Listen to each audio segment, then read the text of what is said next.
Okay, we should be recording. It says it's also transcribing. I'm not sure why it's doing that, but I have closed that window, so I'm not distracted by the fact that it's transcribing myself. Anyways, so hello everyone, and welcome to this webinar organized by the European Health Ecology Society's Open Science Special Interest Group.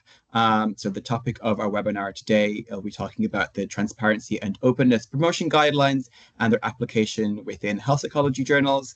And we have two fantastic speakers here with us today, Dr. Suzanne Stewart from University of Chester and Dr. Emma Norris from Brunel University in London.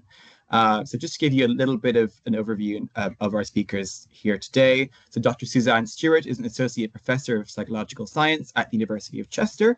Suzanne is a current chair of the top advisory board, and she's situated within an open research context. Suzanne's research examines social cognition using quantitative experimental methods within collaborations that have applied the findings to cognitive, clinical, developmental, and forensic contexts. Suzanne is a champion of the adoption of open and transparent research practices and the improvement of research culture. Meanwhile, Dr. Emma Norris is a senior lecturer in public health at Brunel University of London. Emma is the co-chair of the EHPS Open Science Special Interest Group. Emma's research is in health behavior change, intervention, development, and evaluation, also including the development of strategies to increase uptake of open research practices. Okay, so before I hand over to our speakers, just a note that the session is being recorded, and the recording will be made available on our YouTube channel of our Open Science SIG after today. And as well as that, in terms of questions, we are going to be leaving questions until the end. So we'll have about 15 minutes at the end for questions. You can either unmute yourself at that point, or you can pop a question into the chat, and we can return to the question at the end. So without further ado, I'll throw the floor over to Suzanne, who will kick us off. So thanks very much, and looking forward to hearing what you guys have to say. Thank you, Rory, and thank you everyone for having me. I'm really excited to be here and talk to you about the recent update to the Transparency and Openness Promotion Guidelines. So my talk's going to last about 25 minutes or so, and I'm going to really cover four particular things. So first of all, I want to give you a background to the TOP framework. You've probably come across it at some point, but there can be, people know less, people know more. So I want to make sure we're all on the same page about what it is. And then second, I'll talk about why it has been updated. So what were some of the weaknesses with the original framework that led to the update? So that will transition us very nicely into me telling you exactly what has been updated. So you can find out what are these recent changes, and that will carry us into discovering how TOP can be used. So maybe in your own research, but also how other organizations like universities, funders, journals, etc., might use the updated TOP guidelines. And of course, that would inform your own research as well. So hopefully by the end of the hour today, you'll understand how the updated framework can contribute to increasing the verifiability of research claims, both your own perhaps and also others, and also be used in efforts to help us improve research quality in that respect. So as I said, I'm going to start off just with a brief introduction to the TOP framework. And the Transparency and Openness Promotion Guidelines, to give their full name, is an initiative from the Center for Open Science. They were originally published in 2015 in the journal Science, and they were originally envisioned essentially as a framework for journals and for those journals to derive publication standards that would promote transparency and openness.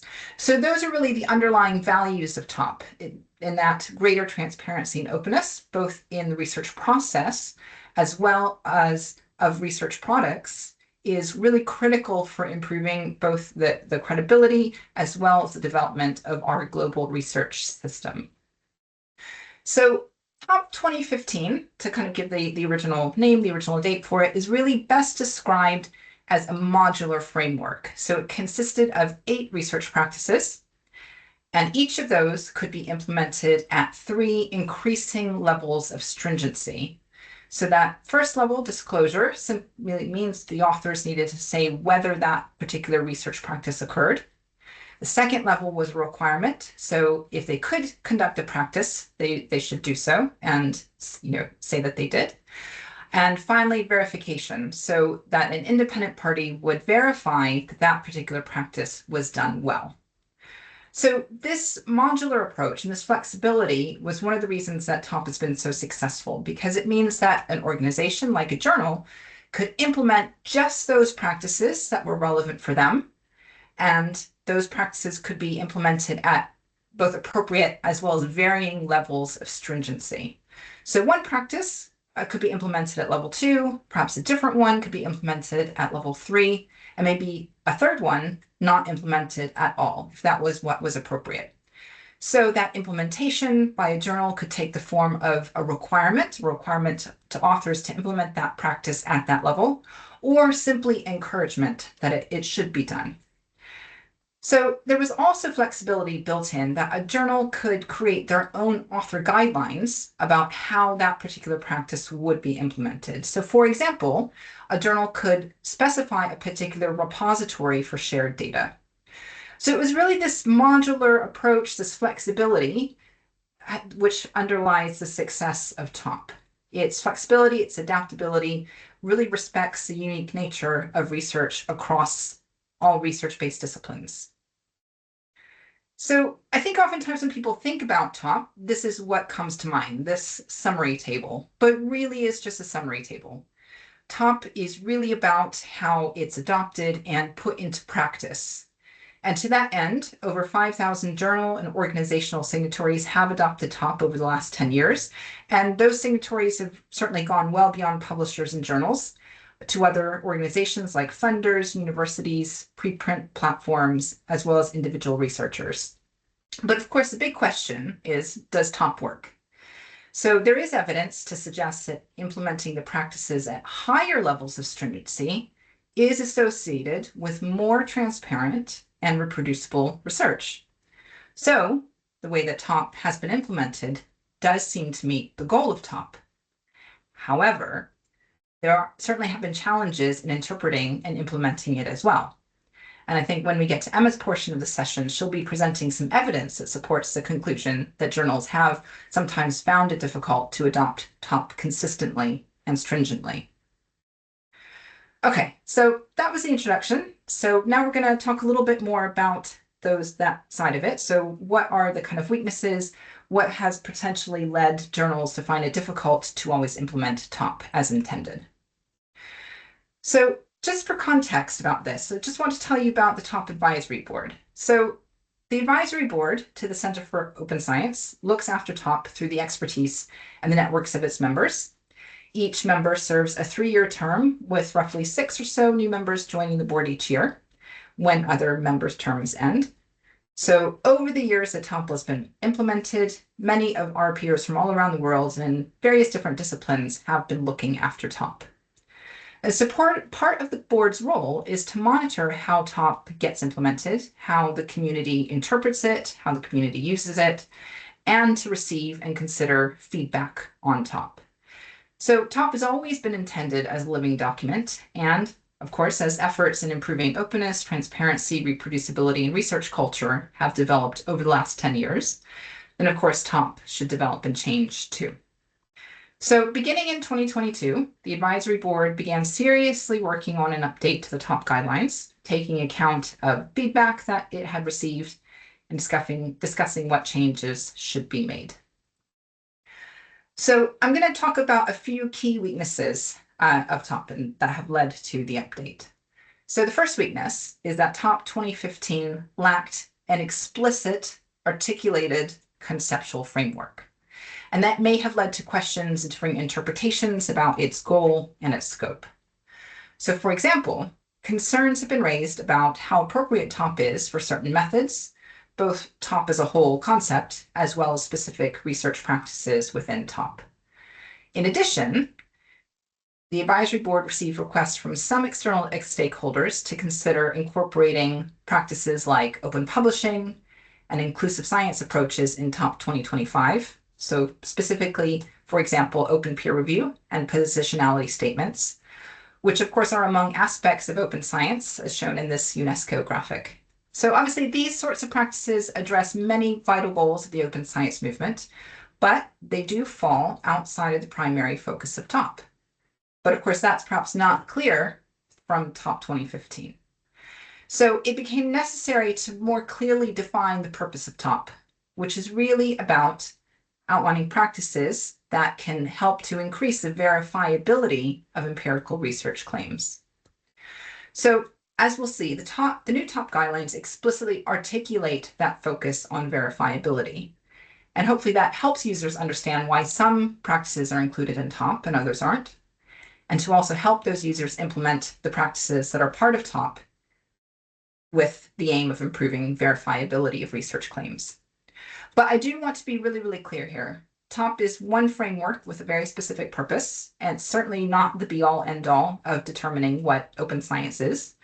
Open science is obviously what our community in the research ecosystem agrees is open science. And there are many, many practices that are an important part of that, but are not currently part of top, simply because it has that specific focus on verification of claims.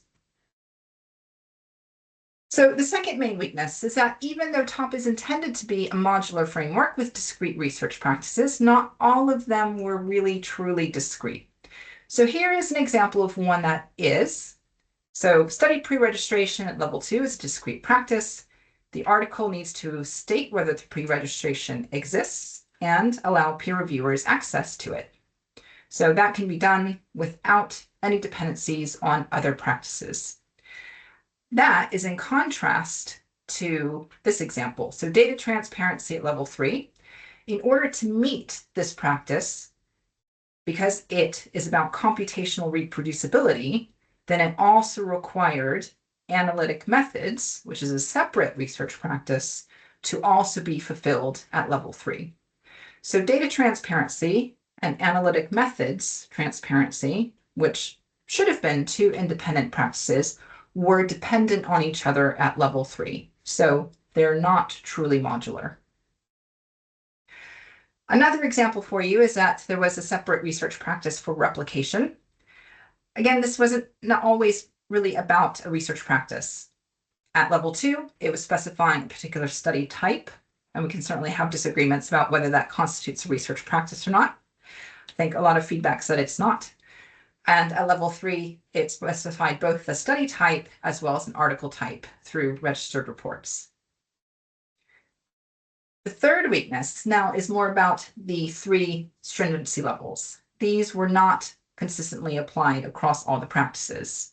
So level 3 is intended to be verification. So again, that's about a party independent of the authors verifying that the practice was done and that it was done to a good standard.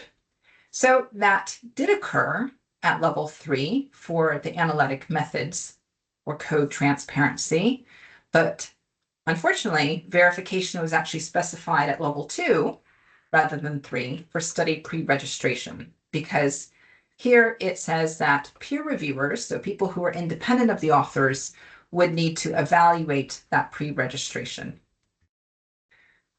And finally, the fourth main weakness was that there were some individual practices that were confusing and needed revision. So, for example, the citation standards, which was its own practice, was really orthogonal to the others because it talked about the others. So, for example, if we share our data, we should cite it.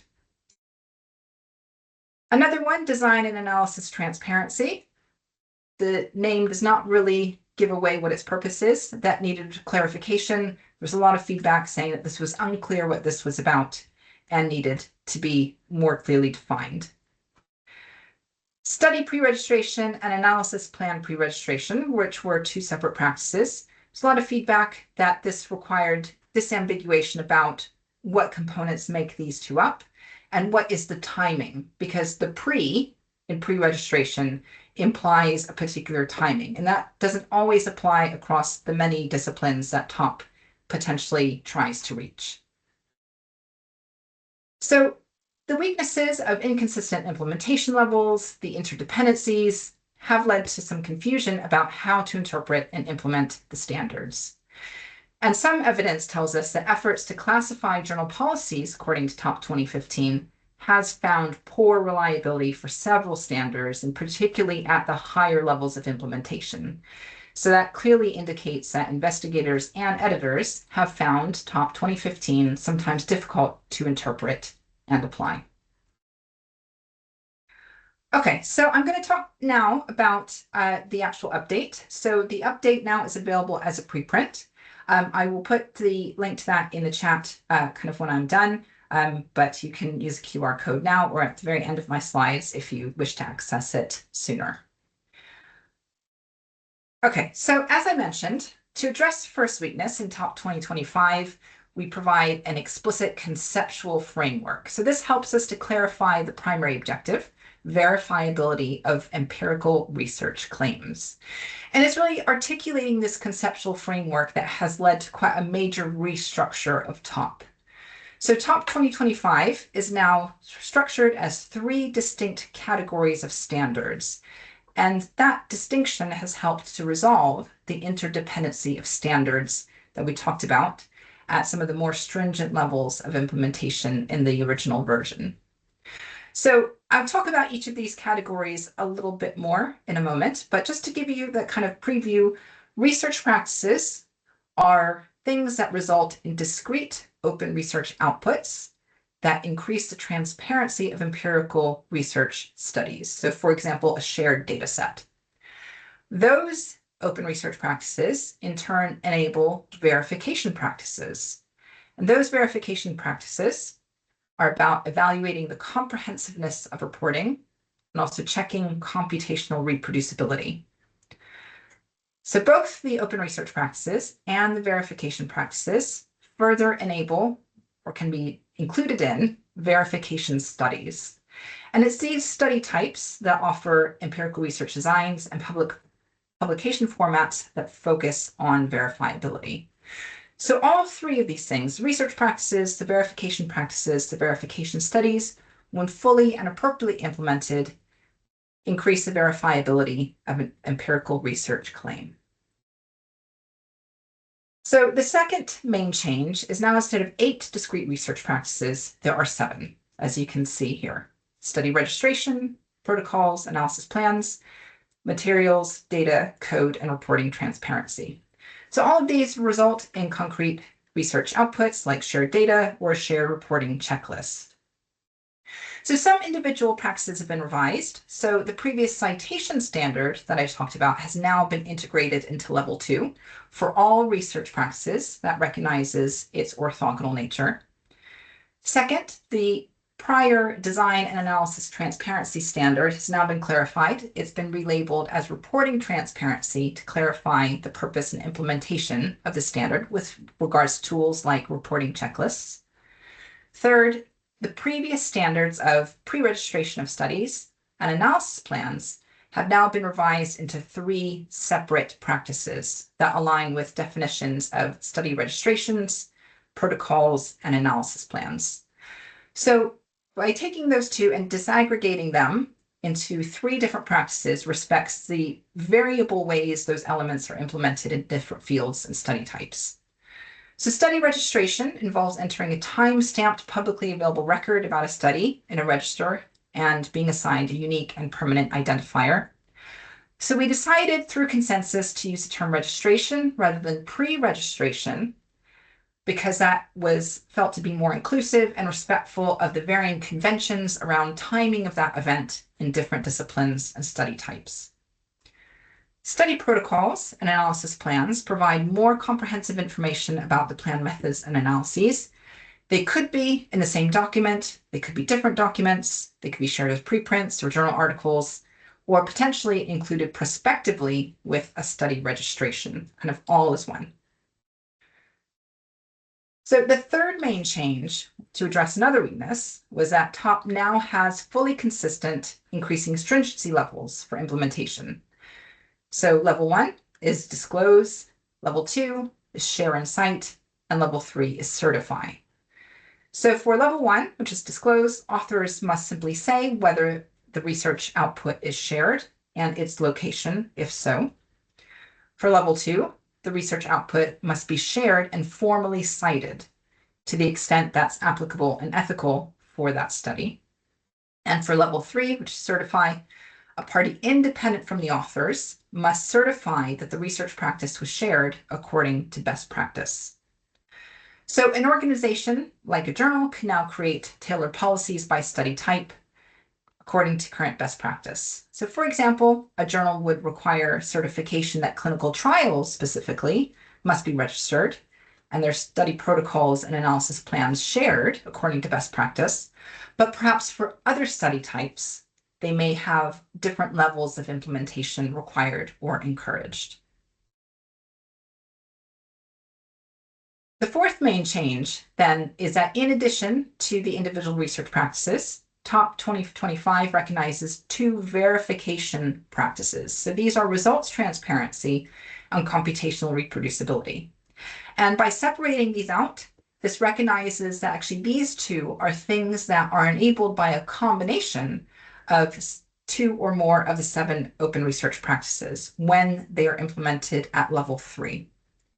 So results transparency involves a party independent of the authors verifying the results have not been reported selectively based on the nature of those results. And that can be done by checking the study registration, the protocol, the analysis plan, that these match the final report, and that the final report acknowledges any deviations. Ideally, reporting of results could also follow reporting guidelines and checklists, which is another practice. And then secondly, computational reproducibility involves an independent party using the materials, data, and/or analytic code to reproduce the results associated with the research claims. And then the final major change of TOP is a separate category of verification studies, which offer specific research design and publication formats that focus on verifiability. This helps to resolve some of the previous formats' weaknesses and resolves the value of these specific study types that often aim to verify claims. So replication is a study that aims to provide evidence about claims from a prior study by repeating that study procedures in a new sample.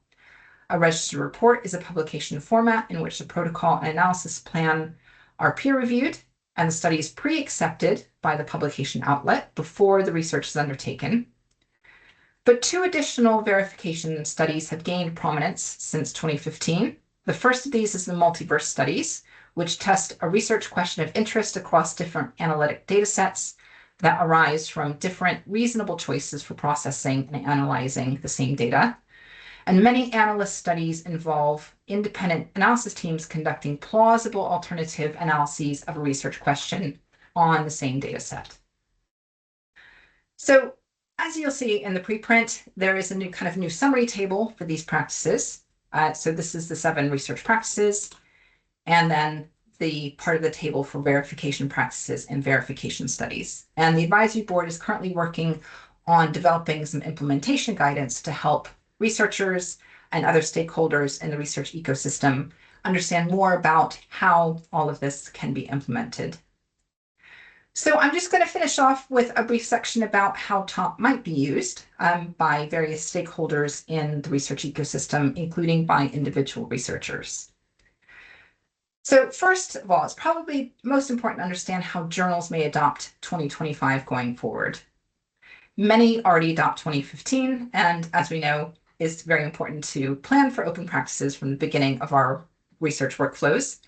And of course, that always includes consideration of what requirements any target journals we might have around open practices, including TOP. So TOP 2025 does continue to primarily focus on journal policies. So for example, a journal can implement policies on the research practices and the verification practices in their instructions to authors, editors, and reviewers. They could also list verification studies as dedicated article submission options.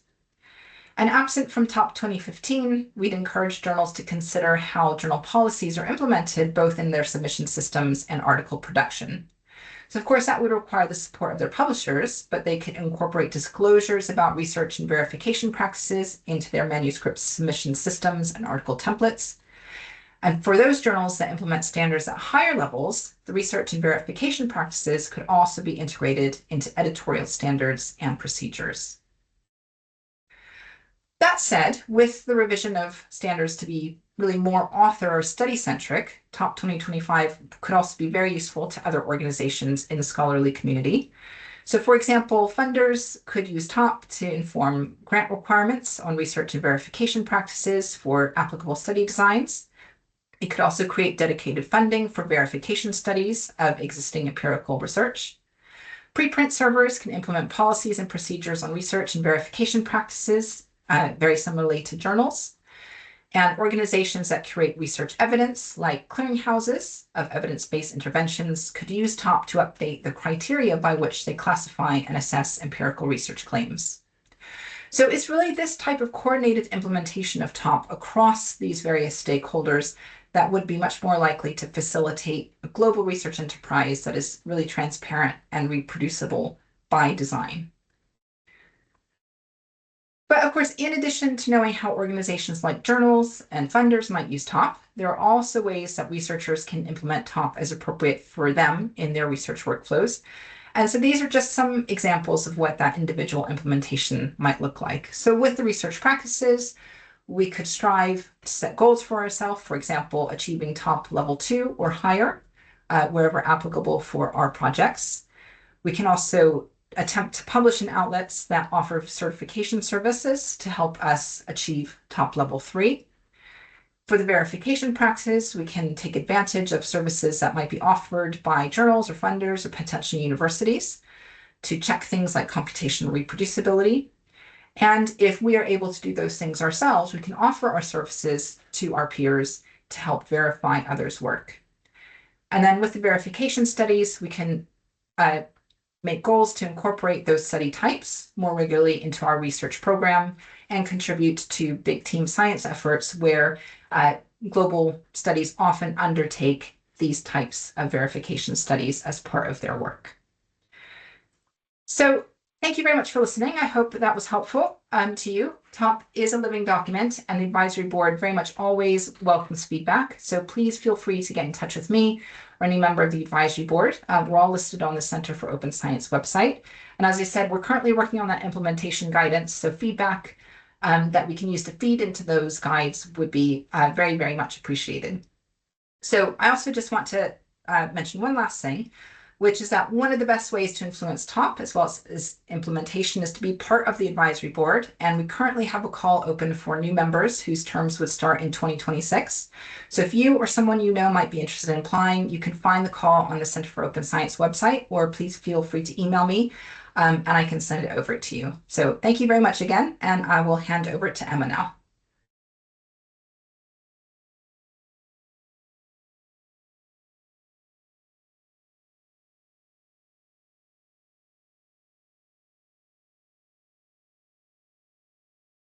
Thank you very much, Suzanne, for that really fantastic introduction to TOP more broadly and also TOP 2025. So what I'm going to present briefly now is results from a recent study that we completed within the EHPS Open Science Special Interest Group, led by my colleague, Dr. Elaine Toomey. And so I'm presenting this research today on behalf of the research team. So this presents an evaluation that we completed on the extent to which health psychology and behavioural medicine journals currently adopt TOP guidelines. So we completed a cross-sectional study of a number of journals in this field to assess the extent to which they currently use TOP guidelines in their work. So to summarise slightly what Suzanne has already spoken about, we know that open science principles are extremely important in health research. Now, specifically in health research, we want to make sure that our research has maximal impact in patient and public health and well-being. And so much of our research is, of course, publicly funded. And so we want to make sure that the research that we do has maximal benefit, indeed beyond the life of any given research project. And so within health psychology and behavioural medicine, as in all journals, our journals have a really crucial role in incentivising researchers to use open science practices in their work. And so in this piece of research, we actually used the TOP 2015 guidelines, as the 2025 ones hadn't yet been released. And so these guidelines have really been instrumental in giving journals a framework to measure their own current practices against, but also for us as researchers to evaluate potentially what are the types of journals we would like to contribute to, and also as potentially editorial board members being aware of current TOP practices within our journal and how we can help our journal to increase uptake of practices and have a plan for that going forward as well. So you might have perhaps already seen that other fields have already done various adoption evaluations of top guidelines for their own fields. So some related to our interests. So Hansford did one in 2022 for sports science and Lee for pain research in 2018. So using methods very similar to what I'm going to explain today, and their findings across the board were that kind of top levels across the journals were extremely low. Now, we need to be mindful of the timing of these pieces of research. So both were done a number of years ago now to some extent, whereas ours were done in 2024. So journals are increasingly embedding these practices as they go forward and revise their journal practices. So it's always be important when you're reading these papers to kind of consider the timing, and we would hope that journal practices improve as their practices are revised going forward. And many of rated journals you can find on the top factor database, although I'd hesitate to say that that's not been maintained since February 2025, but it has given a useful starting point to get a sense of where journals were at that time point in terms of implementing these various different things that Suzanne's just talked about. So the reason for this piece of research is that we were not clear about the extent to which top guidelines were currently existing in health psychology and behavioural medicine journals. And as the Open Science SIG of the EHPS, we're really keen to support journals in really understanding where they currently fit in this framework, and also to give them some really clear ideas of how they could most simply increase their top going forward, and how we as a community can support them to do that. So that's something really crucial that I know Suzanne exemplified as well, is that it's us as a whole community that can work together to increase our standards across the field.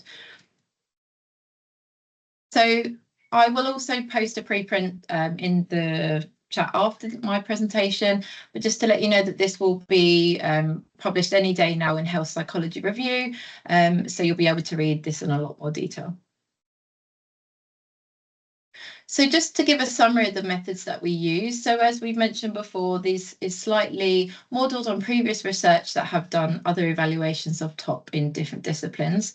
So we wanted to include the most popular journals within this field of health psychology and behavioural medicine. So a number of these, as you'll see in the column on the right-hand side, had already been rated in top, although as you can see from the dates, they may have been some time ago, so ranging from 2022 evaluations onwards. So we wanted to ensure that this new evaluation really took into account their current author guidelines and changes they might have implemented since this initial rating. To note that we had to exclude one journal, Health Psychology Bulletin, which was an EHPS journal, because that is no longer in effect, has since been shut down. In the column on the left-hand side, we included journals that are popular in the field but had not yet been evaluated according to top factor.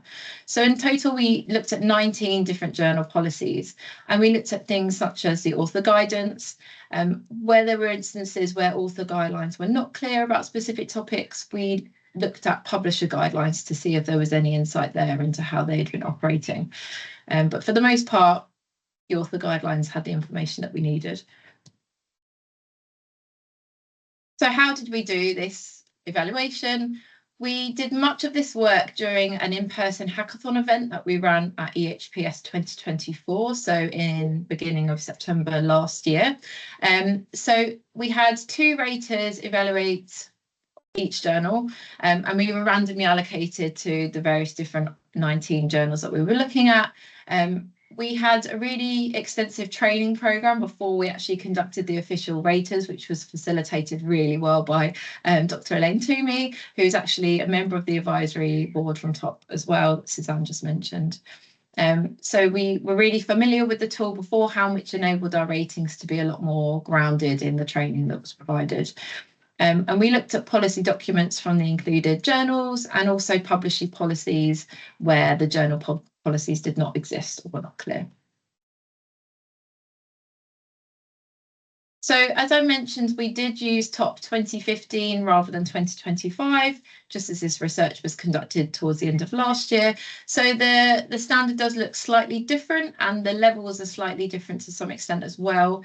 For the reasons that Suzanne had mentioned, the top framework has been improved based on user feedback since. However, for the most part, Many of the key things are still there. So aspects around data citation, transparency of code, data, materials, and so on.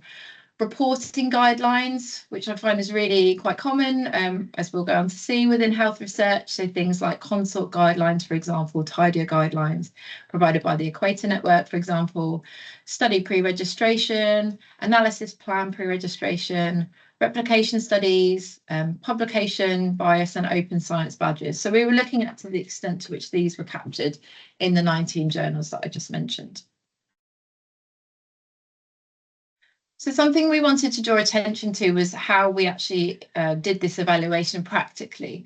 And we used what's called the TRUST tool for this purpose. So standing for the Transparency of Research Underpinning Social Intervention Tiers, TRUST, Journal Policy Evaluation Tool, which was led by some of the members of the top advisory group as well. But this tool enables more practically to reduce ambiguity in the assessments that you have between raters, with really detailed guidance on how raters can make those judgments and have a kind of better definition, for example, of how you would differentiate between disclose at level 1 or require at level 2, for example.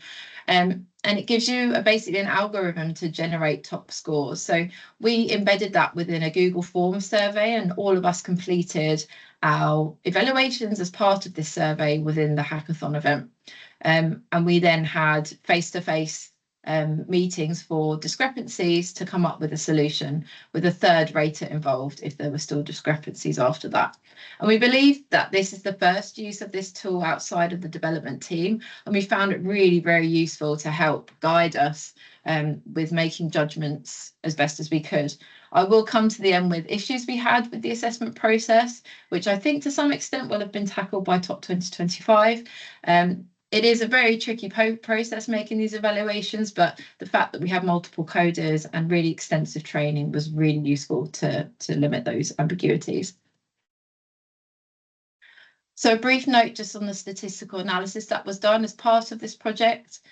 So we used descriptive statistics to look at the top standard ratings within and across all of the journals. We completed inter-rater reliability and inter-rater agreement across all of the ratings. And we also used intra-class correlation coefficients as indicators of reliability between the judgments as well. But we're really going to focus on the headline kind of descriptive summary statistics in this presentation, just to get a sense of the overall ratings across all the journals. So on to the results. So this image gives us a nice summary of the overall ratings across all of the 19 journals. So as you can see, the maximum score we were able to give each journal was a score of 29, so this dotted line here. And we had a range from journals reaching 1 out of 29, so behavioural medicine, and 13 out of 29 for translational behavioural medicine, for example. Now, the numbers here are effectively the ranking of who obtained the most, so that's why we have 2 3s here for annals of behavioural medicine, health psychology and behavioural medicine. Now, the colourings translate to the various actual top standards. So, for example, red equates to our measurement of open science badges. So just crudely, you can see here that only 2 of our journals had open science badges, so markers of pre-registration, open data and open materials within their journal practices. Now, something I'll say now and again later on is what we're not looking to do here is to pit journals against each other. What we're looking to do is to get a sense of the overall state of play in this field, to get a sense of where are the current gaps in practice across the journals, and how we as a community can help to increase these practices in the field as a whole. So let's look a bit more deeply into the results on a more individual basis. So again, this is top 2015. So each figure here you'll see is a representation of the extent to which each standard was met. So level 1 is the journal requiring you to disclose a certain element. 2 is requiring demonstration of that. And 3rd is verification of practice. So let's start with reporting guidelines. So as I mentioned before, in health practice, it's quite common to, for example, have to use consult guidelines or systematic review reporting guidelines as part of journal practice. So we were expecting to see that as relatively common, at least for a disclosure or verification level. And we found that in the data that we obtained from the study. So for the most part, most journals, 13 out of 19, adopted this practice to some extent. The majority did this actually at level 2, so they required adoption of reporting guidelines, whereas 5 out of 19 only required disclosure of this practice. So this aligns to our initial thoughts as researchers in this field of what might happen in this data. But moving on to citation standards, so having required data and code cited within papers. So most journals adopted this to some extent. However, this was almost exclusively at level 1, so disclosure of this practice. And only 1 of the 19 journals also adopted the code citation standard, which was adopted at level 2, so being required. So moving on to transparency standards, so moving on to data analysis, code and materials. So starting with data, so having data available and accessible, for example, as part of a paper, we found that most journals adopted the data transparency standard to some extent. However, this was mostly at level 1 or 2, so level 1 being disclosure and level 2 being requiring that data transparency. Found that 8 out of 19 journals adopted the analysis code transparency standard to some extent, so over here, and that this was again mostly at level 1 and level 2. And 7 out of 19 journals adopted the materials transparency standard, so materials relating to things such as having available questionnaires or interview schedules, for example, available in places like the OSF, for example. And again, to some extent, adopted by 7 out of 19 journals, and most of these were at level 1, so having to disclose that this was available or not. Pre-registration, so notably the term in top 2015, as Suzanne mentioned, is pre-registration rather than registration. So 13 out of 19 journals adopted this to some extent, and the majority of this required just disclosure of whether a pre-registration was available, yes or no. 12 of 19 journals adopted this at level 1 and 1 at level 2. And 3 of 19 journals adopted the analysis plan pre-registration standard, all at level 1. So this is the idea of having to pre-register your analysis within that pre-registration. So still arguably a way to go in terms of pre-registration across the board here. Now, replication, we found that 6 of 19 journals had some aspect of replication within their author guidelines, but 3 of 19 adopted this at level 1, so requiring disclosure of this replication, or 1 at level 2 and 2 at level 3. So you can see very crudely from this diagram alone is that for the most part, level 1 and 2 are the most common, and 3 is barely featuring at all, at least in this discipline. And also registered reports and publication standards. So we found that 5 of 19 adopted this to some extent, primarily around registered reports. 1 adopted this at level 1, so requiring people to disclose whether they'd completed a registered report or not, and 1 at level 2. And 3 adopted this at level 3, having a full process for registered reports and verification of these as part of the publication process. And open science badges were adopted by 2 journals, and both of them had that at level 2 for our assessment, so requiring open science badges as available. So to summarise what we found that the top guidelines have to date not been well implemented within health psychology and behavioural medicine journals for the most part. We found that use of reporting guidelines and data transparency were the most addressed in the policies, and this is likely facilitated by things such as widely available reporting guidelines that have been mandated for some time by funders, for example, such as those by the Equator Network. We also found that standards related to pre-registration of study analysis plans and citation of code were the least addressed in our policies that we looked at. So Partly to align with what Suzanne mentioned before with Top 2015, we did have some issues with ratings that I wanted to discuss because it really highlights that there is still remaining ambiguity in these assessments. So we particularly had issue with the study pre-registration standard and whether studies would fall within disclosure or requirement levels. We had some inconsistencies in how we could apply the top terminology across these levels as well, but I think that's been addressed with Top 2025, as Suzanne has just said. And we also had some issues with the combination of different components within one standard. So, for example, including both data and code citation within the citation standard was sometimes quite difficult for us to unpick. But as Suzanne just mentioned, Top 2025 has pretty much addressed all of these issues. So dividing the standards into research practices, verification practices, and verification studies, as Suzanne has just mentioned. So if you're looking to do, for example, a rating similar study with your own domain, the Top 2025 guidelines will give you much easier structure to follow as well and would reduce these ambiguities. So what are the implications of this study? So as I mentioned earlier, what we were not trying to do with this study is to have journals pitted against each other as such. What we're wanting to do is to really highlight where the gaps are in our field so that we can start to fill them in collaboration with the journal editors and to contribute in our roles as journal editors as well as researchers. So it's really important that journal editors and publishers are willing to review their practices and lead an update of those policies in collaboration with the editorial board. And for us as leads of the Open Science SIG, we're really keen to support journals in this field to look at these practices and develop a plan to increase them going forward as well. And it's also important that us as researchers are willing to offer help in our peer review activities or our editorial capacity to support these practices too. But what our paper also includes is some ideas of kind of quick wins for journal editor boards to facilitate these practices.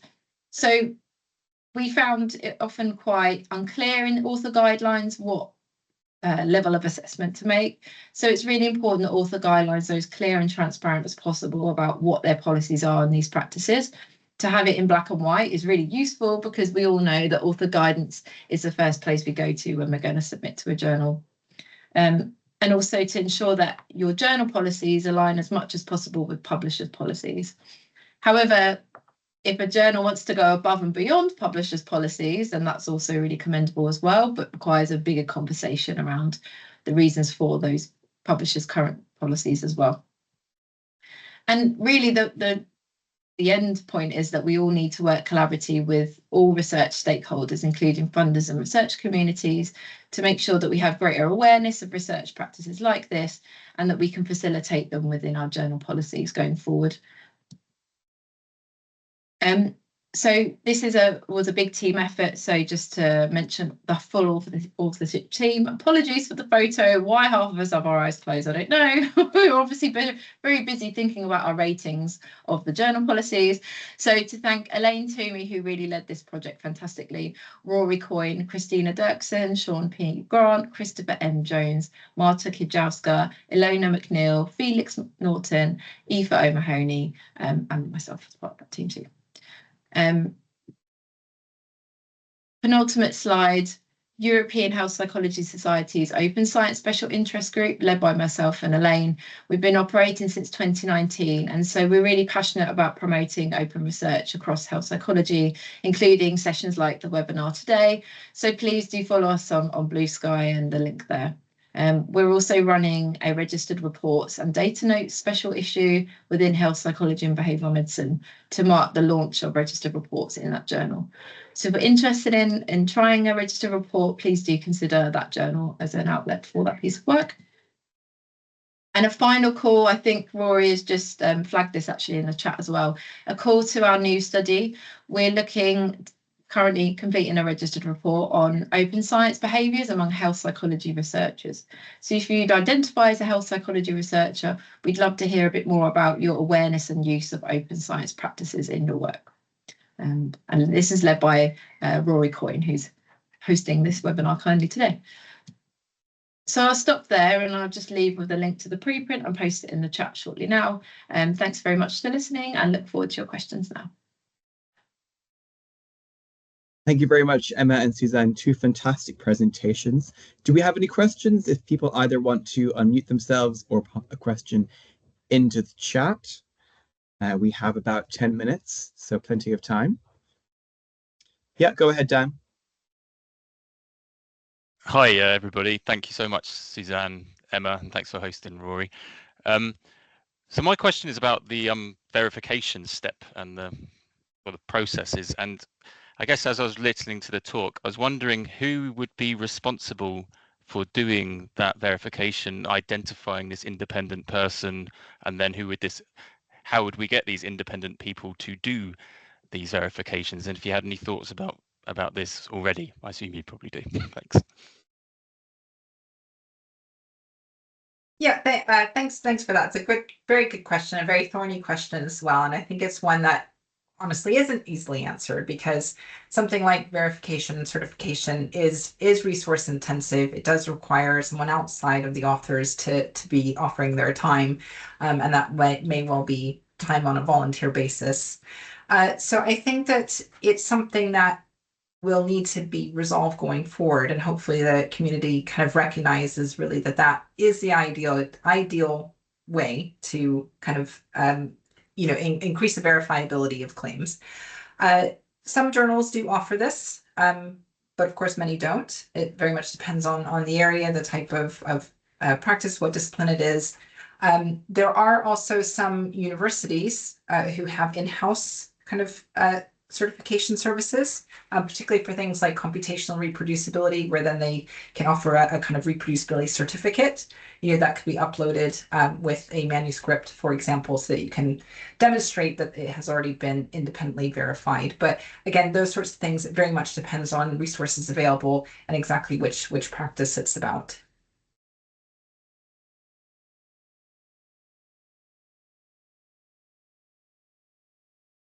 Any other questions? Sorry, could I just? Sorry, I was trying to get my mute button. I've moved offices and I couldn't quite get this. Sorry about that. Yeah, so I guess I think maybe it was you, Suzanne, mentioned at some point that 2 or above would be a good standard to have. And I suppose, like, as the researcher or as a journal editor, we have in our full control 1 and 2, I suppose. Mm-hmm. But 3 is the step that requires somebody else to do something, and maybe, I don't know whether this 2 or above is the threshold that everyone should be aiming for now, and then this 3 can be some sort of live dynamic thing that when someone can verify it, it gets upgraded to a 3 or something, like on a paper by paper basis. I don't know. Yeah, I mean, I think there was certainly within the advisory board a lot of discussion about this, about kind of really, putting down on paper, this idea that these sorts of resources would be required, and acknowledging that so much of the research ecosystem and academia kind of runs on goodwill and good, citizenship. But I think it was felt in the end, it was really important for TOP to be ambitious, and to kind of demonstrate what is the ideal that we should be aiming for. And that in a sense, it's then for the stakeholders to try to work out how to achieve that. And it may take time to get there. But in a sense that I think they felt the ambition was important to kind of put that in. Yeah, brilliant. Thank you. I guess also just reflecting on our study and from the health psychology journals we looked at, something to be mindful of is that these journals accept a wide range of study designs, right? So we're talking quantitative, qualitative, and systematic reviews, often accepted by most of these journals. So having that kind of verification element might be spearheaded by the more quantitative journals that might perhaps lie up primarily outside of health psychology, perhaps. So our implementation and evaluation of that, of course, only reflects this quite niche discipline, but as a journal editorial board member, it's really important to kind of be mindful of these practices from other adjacent disciplines that we can pull in to improve the practices across the board here, because as you've seen, like, verification is just not currently happening in our area at all, and many journals aren't even meeting level 1 for many aspects. So we need to kind of incrementally, I think, introduce these aspects as much as we can to get to the next level. Yeah, I mean, I definitely would agree with that. And I think something else is that, you know, we don't want to put the message across that, you know, it's level 3 and anything below that is bad. You know, that really any, you know, level 1, if that's the best, you know, if, particularly for people who might be new to open science, you know, aiming for level 1, you know, on one practice is a very important step forward. And, you know, and I guess that's one reason that TOP has been successful, because it does have that kind of a step to stage process. It does have that kind of modular approach, you know, so where people, you know, are just kind of dipping their toes in, they can get started in a slightly more comfortable way, you know, before building up to perhaps the higher levels, as is appropriate for their study, their field of work.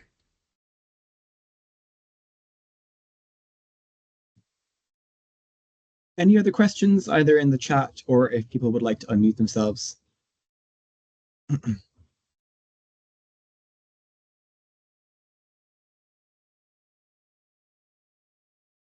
Okay. Oh, I can ask something else if that's. if you would it's a like really to ask something interesting else, you have topic. time. Yeah, thanks. So I'm on the Applied Psychology, Health and Wellbeing boards. Well, not for very long. I've only been in for a couple of months, but I know for a fact that they're going to be updating some of these things very shortly. So I guess it's a question for you, Emma. Is do you anticipate quick acceleration in the performance of health psychology and behavioural medicine already, or maybe there already is improvement since last year when you did the thing, and do you plan to repeat this in a couple of years or something? I don't know. So I think with health psychology and behavioural medicine specifically, we assessed it at a time when they just implemented quite a lot of these practices actually, and that was not purposeful. It's just the nature of the work. So for example, they introduced registered reports just briefly before, and the badges as well, I believe, shortly before that. So timing is important, and I think we would really love to do another evaluation of this again, say in 5 years' time. And I think in the meantime, you know, as part of the SIG, we're really working to have our board members as part of editorial boards as much as possible to have those discussions, because I know from my experience on HPBM, we speak directly with the publisher very frequently to ensure the evaluation of the registered reports process as much as possible. So yeah, I think that communication channel is so vital, and that we've got really important role to support with that as well. So yeah. Hopefully in another 5 years, we can have another look and use top 2025. Real, thank you. Okay, well, if there are no more questions, we'll leave it there. So thank you once again to our two brilliant speakers today, Suzanne and Emma. And the recording from today will be going up on our YouTube channel shortly after this. So yeah, thanks again for attending as well, and appreciate all the input and engagement, and hopefully see you at our next event. Thank you, everyone. Thanks, Rory. Thanks, Suzanne. Thanks. Thank you.